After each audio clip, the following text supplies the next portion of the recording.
പ്രാർത്ഥനയിൽ വിശ്വാസമുണ്ട്, ദൈവം പ്രവർത്തിക്കുമെന്ന് അറിയാം. അതുകൊണ്ട് തന്നെ പ്രാർത്ഥിക്കാൻ തീരുമാനിക്കുകയും നിങ്ങൾ നേരിടുന്ന ഒരുപാട് പ്രശ്നങ്ങൾ ദൈവത്തോട് പറയുകയും ചെയ്തു. പക്ഷേ പ്രാർത്ഥിച്ചു കഴിഞ്ഞ് കർത്താവിൻ്റെ ആ വിടുതൽ കാത്തിരിക്കുമ്പോൾ പെട്ടെന്ന് അപ്രതീക്ഷിതമായി വലിയ ദുരന്തങ്ങൾ ജീവിതത്തിലേക്ക് കടന്നു വരികയാണ്. പ്രതീക്ഷിക്കാത്ത ദുരന്തം പ്രാർത്ഥിച്ച് കഴിഞ്ഞു കഴിഞ്ഞപ്പോൾ അങ്ങനെയുള്ള സാഹചര്യത്തിൽ പതറിപ്പോകാനിടയുണ്ട്, തകർന്നു പോകാനിടയുണ്ട്. പ്രാർത്ഥനയിലുള്ള വിശ്വാസവും ദൈവത്തിലുള്ള ആശ്രയം നഷ്ടമാകാനിടയുണ്ട്. പക്ഷേ ഇന്ന് കർത്താവ് തരുന്ന ദൂത്, അങ്ങനെയുള്ള ദുരന്തങ്ങൾ അപ്രതീക്ഷിതമായി പ്രാർത്ഥനയ്ക്ക് ശേഷം ഉണ്ടാകുന്ന പ്രതിസന്ധികളെ വാർത്ത കേൾക്കുമ്പോൾ കർത്താവ് പറയാണ്, വിശ്വസിച്ചാൽ ദൈവത്തിന്റെ മഹത്വം കാണും, നീ വിശ്വസിക്കുക മാത്രം ചെയ്യുക. ഈ വചനം കർത്താവ് ഇന്ന് നിങ്ങളോട് സംസാരിക്കാൻ നൽകിയത് മർക്കോസിന്റെ സുവിശേഷത്തിൽ 5-ാമത്തെ അധ്യായത്തിൽ യായിറോസ് എന്ന് പറയുന്ന പള്ളിപ്രമാണി തന്റെ മകൾ രോഗബാധിതയായിരിക്കുന്ന വിവരം യേശുവിനെ വന്ന് അറിയിച്ചു കഴിഞ്ഞിട്ട് യേശു പള്ളിപ്രമാണിയോട് കൂടെ അദ്ദേഹത്തിന്റെ യായിറോസിന്റെ വീട്ടിലേക്ക് പോവുകയാണ്. അപ്പൊ ആ പോകുന്ന വഴിയിലാണ് മറ്റൊരു സംഭവം ഉണ്ടായത്. രക്തസ്രാവക്കാരിയായി 12 വർഷമായി രക്തസ്രാവം ഉണ്ടായിരുന്ന സ്ത്രീ സൗഖ്യമാകുന്ന സംഭവം. എന്നാൽ കുറച്ചുകൂടെ മുൻപോട്ട് പോകുന്ന സമയത്ത്, അപ്പൊ യേശുവിനെ കൊണ്ട് പോകുമ്പോൾ വലിയ പ്രതീക്ഷയായി, ഇത്രയും കാലം ഞാൻ കാത്തിരുന്നിട്ട് എന്നെ യേശുവിനെ വീട്ടിലേക്ക് കൊണ്ടുവരാൻ എനിക്ക് പറ്റുന്നുണ്ട്, എൻ്റെ കുഞ്ഞ് എത്രയും പെട്ടെന്ന് സൗഖ്യം പ്രാപിക്കും. ഇങ്ങനെ കർത്താവിനോട് കൂടെ നടന്ന് ഒരു പുതിയ തീരുമാനമൊക്കെ കൊടുത്ത് ഒരു ഭക്തിയുടെ ജീവിതമൊക്കെ ഉണ്ടായി. യഹൂദന്മാർ ഒത്തിരി വെല്ലുവിളി ഉണ്ടാക്കുന്നുണ്ട്, പരീശന്മാരും പ്രമാണിമാരുടെ ഒക്കെ നടുവിലും. ഇങ്ങനെ ഈ ഒരു മകളുടെ വിഷയവുമായി ബന്ധപ്പെട്ട് യേശുവിലേക്ക് വന്നിരിക്കുന്ന ഒരു വ്യക്തിയാണ്, യേശുവിനെ അത്ര സ്നേഹിക്കുക.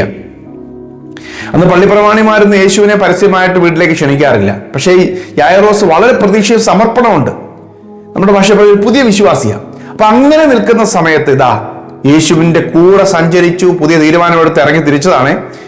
പെട്ടെന്ന് വാർത്ത അറിയുന്നു, അങ്ങോട്ട് ചെല്ലുമ്പോൾ വീടിന്റെ അടുക്കിലേക്ക് അടുക്കുമ്പോൾ അവിടെ നിന്ന് 3-4 പേർ ഇങ്ങോട്ട് വരുന്നു. യായിറോസിന്റെ അടുക്കൽ വന്ന് പറയാ, ഇനി യേശുവിനെ വിളിക്കണ്ട, യേശുവിനെ അസഹ്യപ്പെടുത്തണ്ട, ബാലിക മരിച്ചിരിക്കുന്നു. ഹല്ലേലൂയ! എന്ത് ചെയ്യും? ഒരു പുതിയ സ്റ്റെപ്പ് വെച്ചു.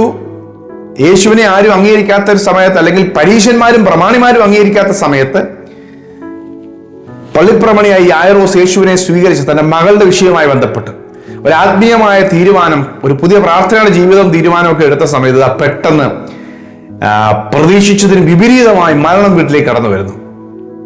അപ്പൊ യേശുവിന്റെ മറുപടി ഇതാണ് ഇന്ന് നമുക്ക് ദൈവം തരുന്ന ദൂത്. നമ്മൾ ഇതുപോലെ ഒരു പ്രാർത്ഥനയുടെ ജീവിതം, നമ്മുടെ ചില പ്രശ്നങ്ങളൊക്കെ ഉണ്ടല്ലോ, വ്യക്തിപരമായി നമ്മുടെ ജോലി നഷ്ടപ്പെട്ടു, അല്ലെങ്കിൽ കുഞ്ഞുങ്ങളുടെ വിവാഹം നടന്നില്ല, കുഞ്ഞുങ്ങൾക്ക് ജോലി ലഭിക്കുന്നില്ല, ചിലപ്പോൾ മാരകമായ രോഗങ്ങൾ പിടിപെട്ടിരിക്കുന്നു, വലിയ കടക്കണിയിലായിരിക്കുന്നു, കുടുംബത്തിനകത്ത് വലിയ കലഹവും പ്രശ്നങ്ങളൊക്കെ ആയിട്ട്, ഭിന്നതകളും പ്രശ്നങ്ങളൊക്കെ ആയിട്ടിരിക്കുന്ന സാഹചര്യം എന്ന് വേണ്ട ഒരുപാട് മേഖല, മാനസികമായുള്ള പ്രയാസങ്ങൾ, പിശാചിന്റെ പോരാട്ടങ്ങൾ, ഇതിന്റെ നടുവിലൊക്കെ കർത്താവിനെ എന്നറിഞ്ഞ്, അല്ലെങ്കിൽ ദൈവത്തിന്റെ അടുക്കിലേക്ക് വന്നിട്ട് എനിക്കൊരു ആശ്വാസവും വിടുതലും കർത്താവ് തരും എന്നൊരു വലിയ വിശ്വാസവും ആഗ്രഹവും ഒരു വലിയ സമർപ്പണവും ഒക്കെ ആയിട്ട് കർത്താവിനോട് കൂടെ നടക്കുന്ന ഒരു സമയം, അതിനെ ഇറങ്ങി തിരിച്ചേ ഉള്ളൂ, ഒരു പുതിയ ജീവിതമാണ്. അപ്പോൾ ഇത് പെട്ടെന്ന് ഒരു തിരിച്ചടി പോലെ. അപ്പം നമ്മൾ ഇറങ്ങിത്തിരിക്കുന്ന സമയത്ത് ഒത്തിരി വെല്ലുവിളികളുണ്ട്. പലരെയും വിടേണ്ടി വരും, ഒഴിവാക്കേണ്ടി വരും. പല ആളുകളും കളിയാക്കാൻ തുടങ്ങും. പല ആളുകളും പറയും, കണ്ട ഇവനിപ്പോ ഇറങ്ങി തിരിച്ചിരിക്കുക പ്രാർത്ഥനയെന്നും പറഞ്ഞ് യേശുവിന്റെ പുറകെ ഇപ്പം കാണാം എന്നൊക്കെ പറഞ്ഞ് കളിയാക്കി നിൽക്കുന്ന വെല്ലുവിളികളുടെ നടുവിലൊക്കെ നിൽക്കുമ്പോഴാണ് പെട്ടെന്ന് ആ പ്രാർത്ഥനയ്ക്ക് മറുപടി കിട്ടിയെന്ന് മാത്രമല്ല, ഉള്ളതും കൊണ്ട് നഷ്ടമായിരിക്കുന്നു, കുഞ്ഞ് മരിച്ചു പോയിരിക്കുന്നു. അങ്ങനത്തെ സാഹചര്യം നമ്മുടെ ജീവിതത്തിൽ ഉണ്ടായിട്ടുണ്ട്, ഇല്ലേ? പ്രാർത്ഥിക്കാൻ ഇതുവരെ പ്രാർത്ഥിച്ചിട്ടൊന്നുമില്ല, അല്ലെ ആ ഒരു രീതി പോയിട്ടില്ല. പക്ഷെ ഇനിയിപ്പോ അങ്ങനെ അങ്ങ് പോയേക്കാം, ദൈവം വിടുതൽ തരുമല്ലോ എന്ന് വിശ്വസിച്ച് ഇറങ്ങിക്കഴിയുമ്പോൾ കൂടുതൽ വഷളായി പോകുന്ന സാഹചര്യങ്ങൾ. കർത്താവ് പറയാണ്, നിങ്ങളോട് പറയുന്ന ആലോചന ഇതാണ്, യായിറോസിനോട് പറഞ്ഞ മറുപടി. യേശു ആ വാക്ക് കാര്യമാക്കാതെ, മർക്കോസിന്റെ സുവിശേഷം 5-ാം അധ്യായം 36-ാമത്തെ വാക്യം, യേശു ആ വാക്ക് കാര്യമാക്കാതെ പള്ളിപ്രമാണിയോട് ഭയപ്പെടേണ്ട, വിശ്വസിക്കുക മാത്രം ചെയ്യുക എന്ന് പറഞ്ഞു. അതിന്റെ അർത്ഥം, നിന്റെ മകൾ രോഗിയായിരുന്നപ്പോൾ നീ വിശ്വസിച്ചല്ലേ എന്നെ വിളിച്ചത്, ഇപ്പൊ മരിച്ചില്ലേ, അപ്പൊ രോഗിയായിരുന്നപ്പോൾ നീ വിശ്വസിച്ചല്ലോ, അത് മതി. മരിച്ചപ്പോഴും ആ വിശ്വാസം തന്നെ മതി. കാരണം കർത്താവിന് മാറ്റമില്ല. നിങ്ങളുടെ പ്രശ്നത്തിന് വലുതിന് മാറ്റം വരുമെങ്കിലും അത് ചിലപ്പം വലുതാകാം, ചെറുതാകാം, പ്രശ്നങ്ങൾ പലതായിരിക്കാം, പല മേഖലയിൽ നിന്നായിരിക്കാം. പക്ഷേ വിളിച്ച ദൈവത്തിനൊരു മാറ്റമില്ല. അവളോട് പറഞ്ഞു, ഭയപ്പെടണ്ട, നീ എന്നെ വിളിച്ച സമയത്ത് എങ്ങനെ വിശ്വസിച്ചോ നീ അങ്ങനെ തന്നെ വിശ്വസിച്ചോ. വിശ്വസിക്കുക മാത്രം ചെയ്യുക, വേറെ ഒന്നും നോക്കണ്ട. എങ്ങനെ നടക്കുമെന്ന് ചിന്തിക്കണ്ട, വിശ്വസിക്കുക മാത്രം ചെയ്യുക. അതേ പ്രിയമുള്ളവരെ, പ്രശ്നം കഠിനമാകുമ്പോഴും രൂക്ഷമാകുമ്പോഴും കർത്താവിന്റെ മറുപടി ഇതാ, നീ ഭയപ്പെടേണ്ട, വിശ്വസിക്കുക മാത്രം ചെയ്യുക. അപ്പൊ ഇവിടുത്തെ വെല്ലുവിളി മുഴുവൻ വിശ്വാസത്തിന്റെ വെല്ലുവിളിയല്ലേ? വിശ്വാസത്തിന്റെ വെല്ലുവിളി. ഈ വിശ്വസിച്ചിട്ട് എന്താ കാര്യം? കൊണ്ടു നടന്നിട്ട് എന്താ കാര്യം? പുറകെ പോയിട്ട് എന്താ കാര്യം? നാണം കെട്ടാൻ മാത്രമായല്ലോ കാര്യങ്ങൾ എന്ന് പറഞ്ഞിരിക്കുമ്പോഴും കർത്താവ് പറയുന്നത്, വേണ്ട, നീ മനുഷ്യന്റെ വാക്ക് കാര്യമാക്കണ്ട, വിശ്വസിക്കുക മാത്രം ചെയ്യുക. സാഹചര്യങ്ങളെ കാര്യമാക്കണ്ട, അത് കൂടി നിൽക്കാം, കുറഞ്ഞു നിൽക്കാം, വിശ്വസിക്കുക മാത്രം ചെയ്യുക. എന്താ സംഭവിച്ചെന്നറിയാമോ? അതൊരു പുതിയ സീനായി മാറുകയായിരുന്നു. യേശുവിനെ അസഹ്യപ്പെടുത്തണ്ട, വിളിക്കണ്ട, കൊണ്ടുവരണ്ട എന്ന് പറഞ്ഞിടത്ത് യേശു യായിറോസിനോട് കൂടെ വീട്ടിലേക്ക് വരികയാണ്. അതേ സഹോദരങ്ങളെ, നിങ്ങളുടെ പ്രശ്നത്തിന്റെ, നിങ്ങൾ ഏതെങ്കിലും ഒരു വിഷയമായിട്ട് കർത്താവിനെ സമീപിച്ചിട്ട് വഴിയിൽ വെച്ച് പ്രതിസന്ധി രൂക്ഷമായി കഴിയുമ്പോൾ യേശു ഇട്ടിട്ട് പോകുന്നവനല്ല. അവൻ വീട്ടിലേക്ക് വരും. ഇനി വന്നിട്ട് കാര്യമില്ലെന്ന് നിങ്ങൾ ചിന്തിച്ചേക്കാം, സമയം കഴിഞ്ഞു പോയല്ലോ. പക്ഷേ കർത്താവ് നിങ്ങളുടെ കൂടെ വരും. നിങ്ങൾ എന്ത് പ്രശ്നത്തിൽ അകപ്പെട്ടോ അതിനകത്ത് നിങ്ങളുടെ കൂടെ നിന്ന്, ഒരു സെക്കൻഡ് കൊണ്ടൊന്നും അല്ല, കർത്താവ് കൂടെ ആ വീട്ടിൽ വന്നു. ആ വീട്ടിൽ വന്ന് ആ കരയുന്നവരെയും ആരവാരം ഉണ്ടാക്കുന്നവരെല്ലാം പുറത്താക്കി, പ്രാർത്ഥിക്കുന്നവരെ അകത്ത് കയറ്റി. ഇതൊക്കെ സംഭവിക്കുന്നുണ്ട്. ഒരു സമയം എടുക്കും കേട്ടോ, ഒരു ചെറിയ സമയം അവിടെ നടക്കുന്നുണ്ട്. ഒരു കാര്യം പുറത്താക്കി പത്രോസിനെയും യാക്കോബിനെയും യോഹന്നാനെയും ഈ മാതാപിതാക്കളെ മാത്രം അകത്ത് കയറ്റി. ഇതെല്ലാം കഴിഞ്ഞിട്ടാണ് ഈ മകൾ ഉറങ്ങുകയാണ്, മരിച്ചിട്ടില്ലെന്ന് പറഞ്ഞവരെ ധൈര്യപ്പെടുത്തിയിട്ട്, മരിച്ചു കിടക്കുകയാണെങ്കിൽ പോലും കർത്താവ് പറയാണ്. കാരണം കർത്താവിനറിയാം, കർത്താവ് വിളിച്ചു വരുത്താൻ പോവുകയല്ലേ, ഉറക്കത്തിൽ നിന്ന് വിളിച്ചു ഉണർത്തുന്നത് പോലെ എഴുന്നേൽപ്പിക്കാൻ പോവുക. അതേ പ്രിയമുള്ളവർ, നിങ്ങളുടെ പ്രശ്നം മരിച്ചെന്ന് പറഞ്ഞതിനെ ഉറക്കത്തിൽ നിന്ന് കൊണ്ടുവരുന്നത് പോലെ എഴുന്നേൽപ്പിച്ചു തരും. ഹല്ലേലൂയ.